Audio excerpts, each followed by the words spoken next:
Hello, faith eaters, and welcome to Breaktime. Today, Psalm 22:15 says, "My mouth is dried up like a potsherd, and my tongue sticks to the roof of my mouth. You lay me in the dust of death." Okay, David. I sense that he's not in a good place. How about you? Do you sense that? But here's what's really cool about David. He didn't pretend like he was.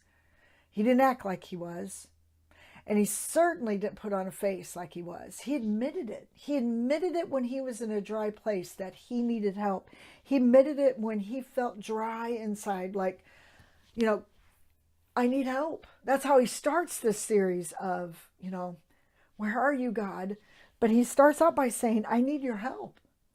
And so then he starts explaining his situations. And one of his situations is explaining this place where you lay me in the dust of death. He felt close to this place of death, and maybe it's emotional death. Maybe it's, his mind was whatever. But have you been there? Let's be real with one another. We can walk through life and pretend like everything is good and okay.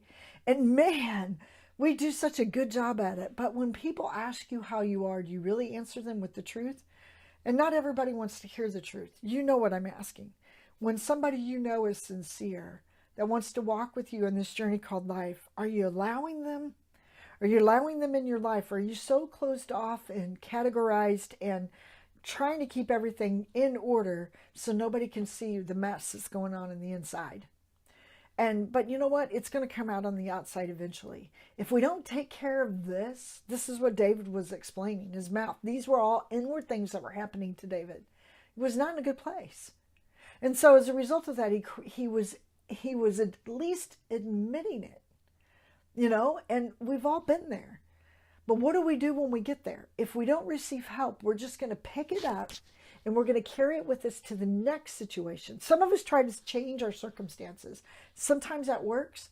Sometimes it makes it worse. Because if you're not fixing the internal, this place of dryness, all you're doing is picking it up and taking it into another situation. And so make sure you're taking care of the temple that God's given you to take care of. And if you're dry, reach out and put yourself in places where you can be fed. Find that place with the Lord that, if you're not in the Word, I guarantee you're probably in this place.